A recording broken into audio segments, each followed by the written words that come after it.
All right, so get this. Today, we are diving deep into the Roman Republic to take a look at one of history's biggest hitters, Julius Caesar. I mean, you know his name, you've heard the quotes, but we're going way beyond all that. We're going beyond the highlight reel today. Really going to try to uncover the man behind the myth. And what better source to use for this deep dive than his Wikipedia page? I mean, it's pretty fascinating how, even now, in the digital age, Yeah. these kinds of platforms really reflect both historical records and how we view these figures today. Yeah, it's like a snapshot of Caesar's legacy, but like evolving in real time. We're talking ambition, military genius, political maneuvering, basically how Caesar went from just some guy to the guy Y in Rome. And this deep dive is particularly interesting because Caesar's story, it isn't just about one man's rise to power. It's about the very nature of power itself, the levers of influence, especially in a society that was really on the brink of change. Okay, so let's unpack this. We got to start with Caesar's family because, come on, the guy's family claimed to be direct descendants of Venus. That's some next level family bragging rights. Right. I mean, the Julius Caesars, they were patricians, meaning they were from one of those old Roman families, who basically considered themselves nobility. But what's so fascinating is that their particular branch, it wasn't actually all that influential at the time. So it's like inheriting a famous last name, but no trust fund. You've got the pedigree, but you still have to prove yourself. Exactly. And for Caesar, this meant having to navigate this very complex political landscape where who you knew mattered as much as what family you came from. And he had ambition from a very early age, Right. but he also knew how to play the game. And he had to learn fast because early in his career, he ends up on like the wrong side of Sulla. And if I remember my Roman history correctly, Sulla was basically the ultimate authority in Rome at the time. Yeah, Sulla was a dictator. And like a lot of dictators, he wasn't a big fan of dissent. In fact, he actually ordered Caesar to divorce his wife Cornelia because of her family's political allegiances. Oh, wow. Talk about a high-stakes relationship. Did Caesar actually comply? He did not. Caesar refused, which was incredibly risky, even dangerous. This defiance, though, it really speaks volumes about his character. Even as a young man, he was willing to stand his ground against the most powerful man in Rome. That's some serious guts. But it sounds like that kind of risk-taking followed him around. I mean, getting kidnapped by pirates, that's not exactly just another day at the forum. And his reaction to that is pure Caesar. Okay, so imagine this. You're captured by pirates. They're demanding a ransom, right? And you tell them their price is too low. Wait, he wanted them to ask for more money? Was he trying to, like, up his own value or something? He was, in a way. Yeah. But what's even more audacious is that he promised these pirates that he would hunt them down and have them crucified once he was free. And you know what? He did. Caesar always paid his debts, even the unpleasant ones. Okay, now that's cold-blooded. Okay, so we've got this picture forming of Caesar. Ambitious, defiant, ruthless when he needed to be. It's no wonder he made some enemies along the way. He certainly did. Roman politics were a blood sport, and Caesar was a fierce competitor. But he was also a brilliant strategist, and that's what allowed him to navigate this treacherous path to power. And one of Caesar's, most cunning moves has to be the formation of the first triumvirate. So he joins forces with these two other, heavyweights in Roman society. Pompey the Great, who was, a military hero, and Marcus Licinius Crassus. And Crassus's family, their family tree must have been a money tree, because they were loaded. Okay, so it's like the Avengers of ancient Rome all assembled. But was this like a real friendship forged in mutual respect, or was this a little more strategic? Let's just say they knew a mutually beneficial partnership when they saw one. Pompey craved political influence. Crassus, well, he always wanted more. And Caesar needed the backing of their resources and influence. If he was going to climb that ladder. And those resources came in pretty handy, right? When Caesar secured himself that 5-year term as the governor of Gaul, which for those of us who weren't history majors, Gaul is basically modern-day France, right? And some of the surrounding areas. Yeah, Gaul. This is where Caesar really cements his military reputation. But, remember, this wasn't just some, simple land grab. He faced some pretty ferocious resistance there from the Gallic tribes. And they were not pushovers on the battlefield. Yeah, we're talking about, epic battles here. Cunning tactics, crazy logistics, the kind of logistics that would make even, a modern-day general break out in a cold sweat. And wasn't there a point where it almost went really wrong for Caesar? Disastrously wrong? You must be thinking about Ambiorix's revolt. So one of Caesar's legions was caught off guard, and they were nearly wiped out. It was a really stark reminder that victory was not a given. even for someone like Caesar. Yeah, it's easy to buy into that invincible conqueror narrative, but even Caesar had setbacks. But it's like how he bounces back from this. That's like Yeah. the interesting part, right? Exactly. So he regroups, adapts the strategy, and then he lays siege to Alicia, which is where Vercingetorix, one of those prominent Gallic leaders, this is where he was holed up. And this was a pivotal moment for sure, a real clash of titans, that would decide the fate of Gaul.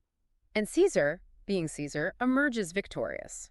But it's not just about winning these battles, though, right? He's also, like, really crafting his public image back in Rome this whole time. Absolutely. Caesar was an absolute master of propaganda. I mean, his commentaries on the Gallic Wars, which were basically his memoirs of the campaigns. They weren't just military records. These things were bestsellers back in Rome. And they really painted him as like this strategic genius, this champion of the Roman people. So savvy. He's out there, like, winning wars and winning hearts back home, or at least winning minds. But while all this is happening, while Caesar's away conquering Gaul, things are kind of falling apart back in Rome. So what's going on with the first triumvirate during this time, while Caesar's out on these campaigns? Think of it like a three-legged stool that's lost a leg. Crassus, the money man. He meets an untimely end, actually, fighting the Parthians. And without him, the whole balance of power just shifts. And these cracks start to appear in the alliance. And I'm guessing those cracks become full-blown fault lines when Caesar gets back to Rome. Oh, absolutely. Tensions escalate really quickly between Caesar and Pompey. They're both vying for control now. And the Senate, which was always wary of anyone getting too powerful. They side with Pompey. And they basically demand that Caesar disband his army and return to Rome as a private citizen. Basically, like, retire and stay out of the limelight. Yeah, as if that was ever going to happen. Not a chance. Caesar, with his legions at his back, he makes a pretty fateful decision. He crosses the Rubicon River, which marked the boundary between Gaul and Italy. And by doing that, he's basically declaring war, not on some foreign enemy, but on Rome itself. That's wild. It's incredible how, like, that one act, just crossing a river, is still synonymous today with crossing a point of no return. It really is. Yeah. It's a testament to, like, the weight of that decision. I mean, Rome, the republic that had stood for centuries, was about to be ripped apart by its own heroes. Okay, so picking up where we left off in our deep dive into Julius Caesar, he just crossed the Rubicon, basically lit the fuse on a Roman civil war. Talk about high stakes. So what happens next? I mean, I imagine things got pretty messy. Messy might be a bit of an understatement. Caesar's defiance, it ignites this, like, bloody conflict that basically engulfs, like, the entire Roman world.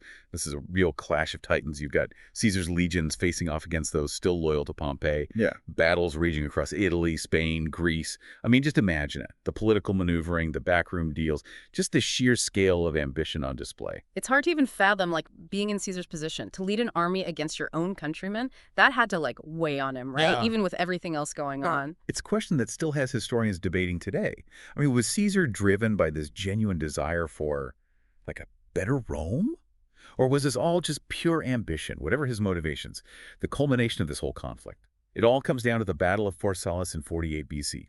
This is a decisive victory for Caesar, one that completely shatters Pompey's forces and sends him fleeing for his life. Poor Pompey. After all that, to be defeated by your one-time friend and ally, it kind of adds this whole layer of tragedy to the whole thing.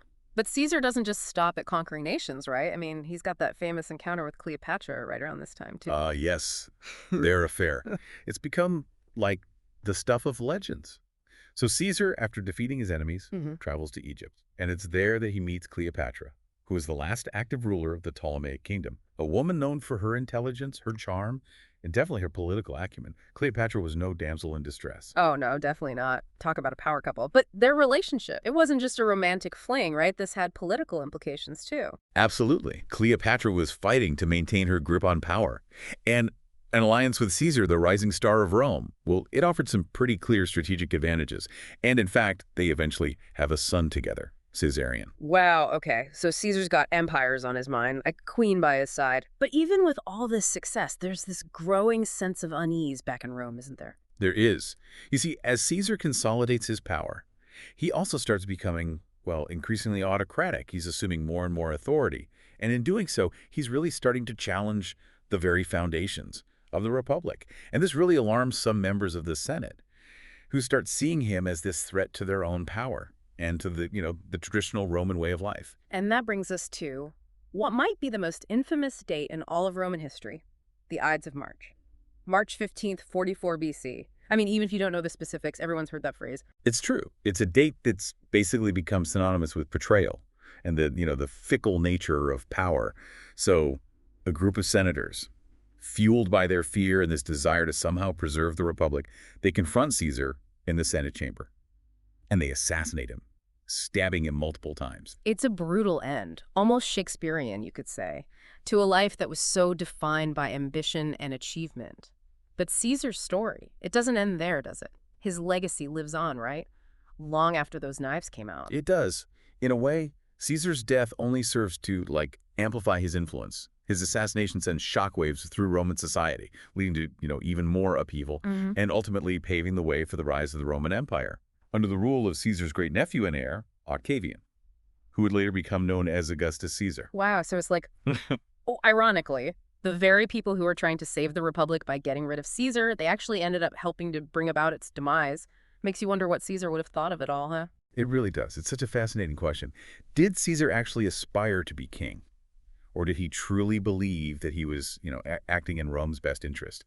These are the kinds of questions that continue to fascinate historians even today. And it's what makes Caesar such a compelling figure, even after all these years. He's such a study in contrast. Brilliant, but ruthless, charismatic, but calculating.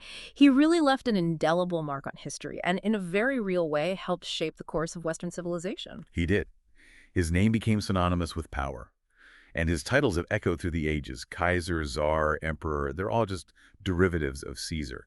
He expanded Rome's borders, reformed their calendar, and ultimately left behind this legacy that continues to spark debate and really capture our imaginations. Well, folks, there you have it, our deep dive into the life, accomplishments, and the lasting impact of Julius Caesar. Hopefully you've come away with a deeper understanding of this really complex and often contradictory figure. And maybe, more importantly, a greater appreciation for the power of ambition, the complexities of leadership, and how one single life can echo throughout history and in turn help to shape the world we live in.